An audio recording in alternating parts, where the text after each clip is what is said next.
भाई साहब, इतनी बड़ी बेइज्जती भारत की आज से पहले कभी नहीं देखी होगी, लेकिन बहुत लोग इस बेइज्जती को बहुत खुशी से मना रहे हैं। ऐसा क्या हुआ था कि भारत ने इतना बड़ा झूठ बोला सिर्फ एक यूनिवर्सिटी के द्वारा, जिसमें कि 3 लाख रुपए का रॉबर्ट खरीदा और मेरे भाई 1.4 अरब की बेइज्जती भारत ने पूरी करा ली। क्या ऐसे बनेगा मेरे बच्चे भारत विश्व गुरु? पता होगा भारत मंडपम में क्या चल रहा था मेरे दोस्तों। दिल्ली के भारत मंडपम में एक ग्रैंड इवेंट जो चल रहा था, नाम था इंडिया एआई समिट 2026। अब कहानी क्या है, इस फैक्ट्स को जानने के लिए जरूरी है कि आपको इसकी पूरी कहानी पता होनी चाहिए। और कहानी पता हो तो अपनी राय जरूर देना, क्या भारत ऐसे विश्व गुरु बनेगा, या इतने बड़े बड़े झूठ बोल के भारत अपने आप को क्या रिप्रेजेंट करना चाह रहा है दूसरी कंट्रियों में। मेरे दोस्तों, भारत मंडपम एआई समिट 2026 में स्टेज जितना बड़ा था, नैरेटिव और भी उससे बड़ा था, लेकिन मैसेज बिल्कुल सिंपल था कि भारत को आर्टिफिशियल इंटेलिजेंस सुपर पावर दिखाना था अपने आप को। लेकिन हुआ क्या, मोदी जी की बड़ी बड़ी फोटो लगा दी गई जगह जगह पे। मतलब ऐसा लग रहा था कि ये एआई नहीं, मोदी जी का कहीं ना कहीं एक शोकोस, कहीं ना कहीं फोटोशूट हो रहा है। अब गवर्नमेंट रिप्रेजेंटेटिव, स्टार्टअप्स, यूनिवर्सिटी सब अपना इनोवेशन भाई साहब वहां दमखम दिखाने आए थे।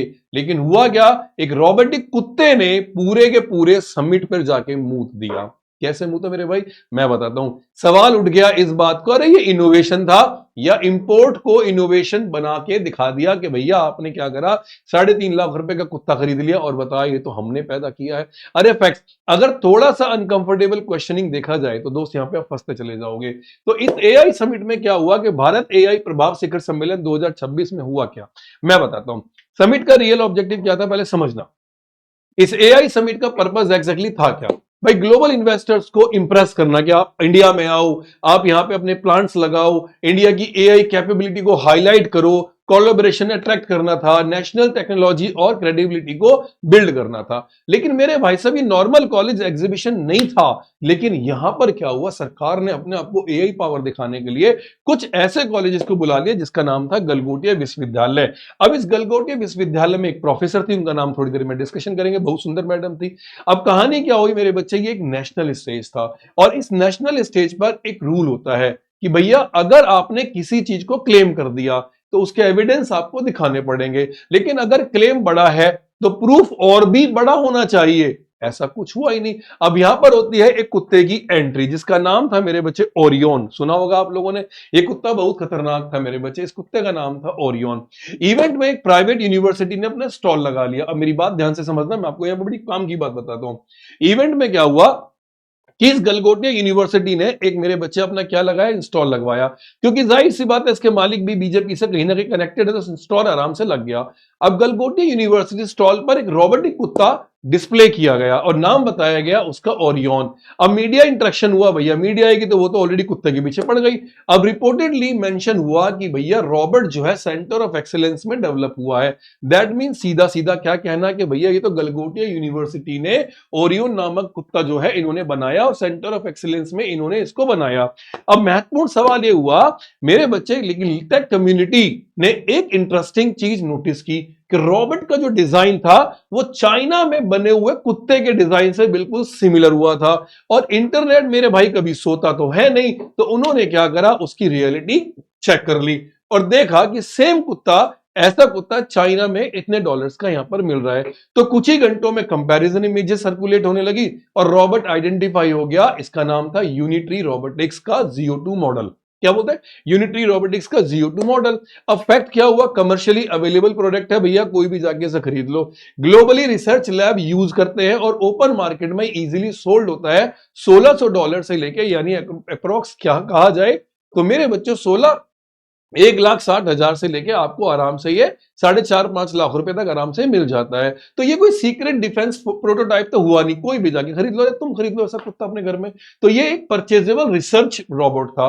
अब इसमें कहानी क्या हुई कि यूनिवर्सिटी की जो नेहा शर्मा प्रोफेसर थी, उन्होंने इतना कॉन्फिडेंस लाके दे दिया, इतना कॉन्फिडेंस, अरे ये तो हमारे बच्चों ने बनाया, जैसे एसएससी का पेपर इन्होंने सिलेक्शन दिया है। लेकिन मेरे भाई प्रॉब्लम ये नहीं थी। इंपॉर्टेंट इक्विपमेंट यूज करना बिल्कुल नॉर्मल है, कोई बड़ी बात नहीं है। IITs, private lab, global universities और मेरे बच्चे सब इंपोर्टेंट हार्डवेयर ही यूज करते हैं। प्रॉब्लम इंपोर्टेंट इंपोर्ट करना ही थी। प्रॉब्लम थी झूठ बोल के अपने आप को बहुत बड़ा दिखाना, जो हमारे मोदी जी में भी और इनके जो जो भजपिल्ले जो हैं इनको सबको ऑलरेडी पता है इस बारे में कि भैया ये तो मानते हैं।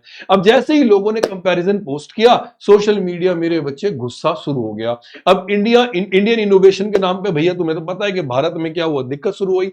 दिक्कत क्या शुरू हुई, चाइना के एक व्यक्ति ने इस बात को ट्वीट कर दिया, अरे कुत्ता तो हमारे यहां से खरीदा गया था। पाकिस्तान में मीम्स बनना शुरू हो गए, तो सोशल मीडिया, इंडियन इनोवेशन और टेक ट्विटर एक्टिव हो गए और स्क्रीनशॉट हर जगह घूमने लगा। तो तुम्हें पता है सोशल मीडिया की ताकत क्या है। अब नैरेटिव कहीं ना कहीं इंस्टेंटली शिफ्ट हो गया कि मेड इन इंडिया है या मेड इन चाइना है। तुम साला 25 रुपए की लड़ी लेने पे लोगों को बोलते हो तुम गद्दार हो क्योंकि तुमने चाइना की लड़ी यूज कर ली दिवाली पे, और ये 3.5 लाख रुपए का कुत्ता चाइना से खरीद लिया, लेकिन ये अभी भी देशभक्त कहलाए। तो of the shelf Chinese robot निकला। अब डिजिटल एज में वेरिफिकेशन स्पीड बहुत इंपॉर्टेंट है। एक बार परसेप्शन फ्लिप हो गया तो डैमेज कंट्रोल डिफिकल्ट हो ही जाता है। अब हुआ क्या, अब मेरे भाई इंटरनेशनल न्यूज एजेंसी ने क्या करा, अब मेरी बात ध्यान से समझिए। मीडिया रिपोर्टिंग हुई तो Indian national news agency return जो थी एक रीयूटर्स ने रिपोर्ट की, एक कंपनी थी रीयूटर्स, अंतरराष्ट्रीय मीडिया हाउस, उसका नाम मैं बता रहा हूं मेरे बच्चे, रीयूटर्स। इसने विवाद की रिपोर्ट तैयार की और मेरे बच्चे इसने पूरी की पूरी क्या करी, कंट्रोवर्सी को बाद में यूनिवर्सिटी को दिखाया कि भैया ये तो तुमने हमारे यहां से खरीदा गया है। तो इंटरनेशनल न्यूज एजेंसी रीयूटर्स ने रिपोर्ट जब की तो कंट्रोवर्सी के बाद यूनिवर्सिटी के स्टॉल को बोला कि भैया आप यहां से खाली कर दो, क्योंकि सरकार पे प्रेशर आ गया था। अब उसके बाद क्या हुआ, स्टॉल को भैया वहां से हटाने के लिए बोल दिया गया। अब कहानी क्या, रिपोर्ट्स में यह भी मेंशन हुआ कि पवेलियन की इलेक्ट्रिसिटी रिपोर्टेडली कट हुई थी और स्टाफ को बोला गया था कि आप यहां से चले जाओ। यानी ऑफिशियल डिटेल यही कहती है गवर्नमेंट की, तुम्हारी बिजली काट दी, तुम यहां से भाग जाओ, तुमने हमारी कतई बेइज्जती करवा दी पाकिस्तान में भी। अब भैया पब्लिक डोमेन में भी उस गवर्नमेंट में नाम नहीं था, लेकिन मल्टीपल मीडिया आउटलेट्स ने रिमूवल मेंशन कर दिया। सबने बोल दिया कि भैया तुम यहां से चले जाओ। अब यह सवाल उठता है, अगर सिर्फ मिसअंडरस्टैंडिंग थी तो भाई रिस्पांस इतना स्ट्रिक्ट क्यों मिला कि तुमने ऐसा नहीं बोला। अब कैमरे के सामने कुछ छुपता है, आज तक किसी की वीडियो डिलीट हुई है, नहीं हुई है, सबके एमएमएस बनते हैं। तो यहां पे भी वही हुआ। अगर सीरियस इश्यू था तो क्लैरिफाई पब्लिक डोमेन में ट्रांसपेरेंट क्यों नहीं दिया गया। अब प्रॉब्लम यही आई कि यहां पे आके मेरे बच्चे छात्र और स्टाफ प्रभावित हो गए और इनको बोला कि भाई ऐसे नहीं वैसे करो। अब विश्वविद्यालय ने फिर क्या करा, अपना रिस्पांस देना शुरू कर दिया। कंट्रोवर्सी के बाद यूनिवर्सिटी साइड से क्लैरिफिकेशन आया। अब आप बताओ भैया ऐसा होता है कि भारत में सबका सी काटा गया है। ऑफिशियली बिल्ड क्लेम आया, डिनाई किया गया कि भाई ये रोबोट हमने नहीं बनाया, हमारी तो औकात भी नहीं है रोबोट बनाने की। तो रोबोट स्टूडेंट्स की ट्रेनिंग के लिए मंगाया गया था। ये तो साले गरीब बच्चे, इन पे क्या बनेगा, इनसे तो हम पैसों की फीस ले लेते हैं, पढ़ाते पढ़ाते हम कुछ नहीं है इनको। कम्युनिकेशन मिसअंडरस्टैंडिंग वैसे भी हो जाती है क्योंकि हमें इंग्लिश थोड़ी सी कमजोर आती है। यह सबसे इंपॉर्टेंट टेक्निकल डिफरेंस आता है क्या, डेवलप ये कर नहीं सकते, मॉडिफाई जुगाड़ पूरा कर लेते हैं, इनके टाइम पे होता नहीं। और भैया कहते हैं ना यूज करी कराई चीज को यूज कर लेते हैं। मेरे दोस्तों टेक्नोलॉजी वर्ल्ड में कहीं ना कहीं वर्डिंग कैजुअल नहीं होती। अगर आप कहते हो डेवलप किया है तो मतलब है कि आपने इसका हार्डवेयर बनाया, आपने फर्मवेयर बनाया, आपने कोर सिस्टम बनाया, आपने इसके आर्किटेक्चर को बनाया, इसे कहते हैं डेवलप। अगर आप कहते हो यूज फॉर एक्सपेरिमेंट किया तो मतलब है कि भैया आपने कहीं से खरीदा और आपने इसको यूज किया। मिसकम्युनिकेशन यहां से कंट्रोवर्शियल हो गया। तुमने बोला तुमने बनाया, तुम्हारी औकात नहीं कुत्ता बनाने की, तुम साला ये गली का कुत्ता तुम नहीं बना सकते, तुम तो असली रॉबर्ट कैसे बना दोगे। अब मुद्दा क्या बना, मुद्दा बना भैया 3 रीजंस ने कंट्रोवर्सी एम्पलीफाई कर दी, बढ़ा दी। पहला, national AI push, Modi ji पहुंच गए, सबको बाहर भेज दिया। भाई जब सबको बाहर भेज दिया तो वहां से लोगों का सामान चोरी है। मोदी जी दे फोटो और दे photo. India actively global AI leadership में नैरेटिव बिल्ड कर रहा था कि भैया एआई के मामले में भारत आगे बढ़ रहा है, लेकिन कैसे बढ़ रहा है पता नहीं।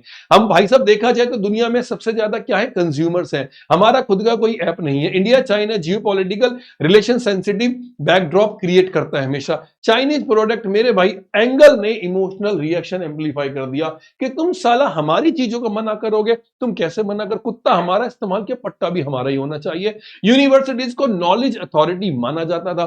अगर वहां एम्बिग्यूटी हो यानी क्लियरिटी हो तो ट्रस्ट क्रैक हो जाता है, और ट्रस्ट अगर एक बार टूट गया तो मेरे भाई मीम तो फिर तुम्हारे बनने ही बनने हैं और तुम फिर सफाई देते रहे, तुम्हारे बाप का कुछ जाता ही नहीं है।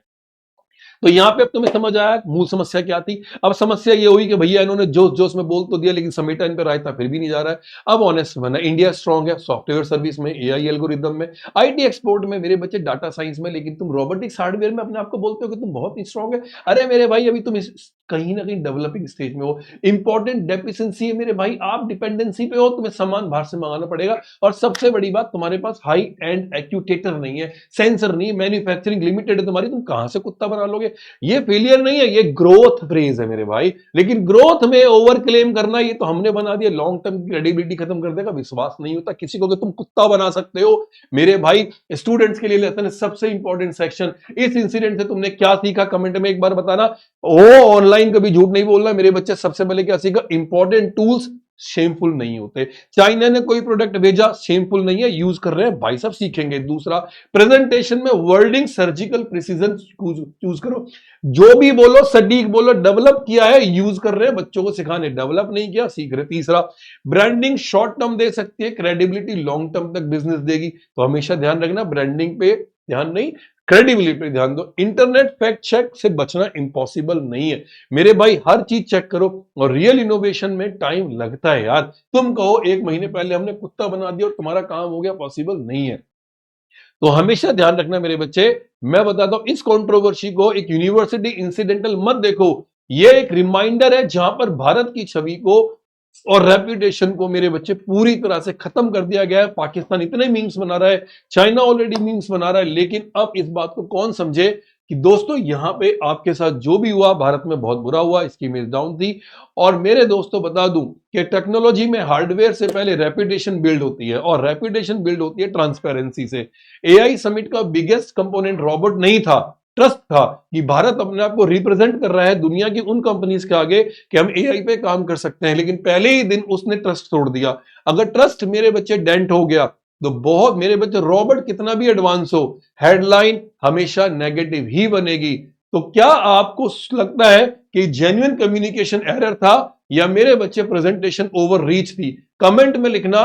क्या भारत अभी एआई के लिए तैयार है, या इस एआई के चक्कर में भारत अपनी भत पिटवाने में लगा पड़ा है? अगर आपको इस रियल फैक्ट बेस्ड और मेरे बच्चे ब्रेकडाउन पसंद है तो मेरे दोस्तों चैनल को सब्सक्राइब करना, बिकॉज हाइप से ज्यादा इंपॉर्टेंट होता है क्लैरिटी। मिलते हैं अगली वीडियो में। अगर कोई वीडियो आपको बनवानी है जिस फैक्ट्स पे आपके पास कोई भी आसपास कोई ऐसी घटना हो जिस पे कोई नहीं बोलना चाहता, मैं आपका भाई इंद्रजीत शर्मा जरूर बोलूंगा। कमेंट में जवाब देना, क्या यूनिवर्सिटी की गलती थी, ये भारत को अपनी बेइज्जती कराने का मौका मिला।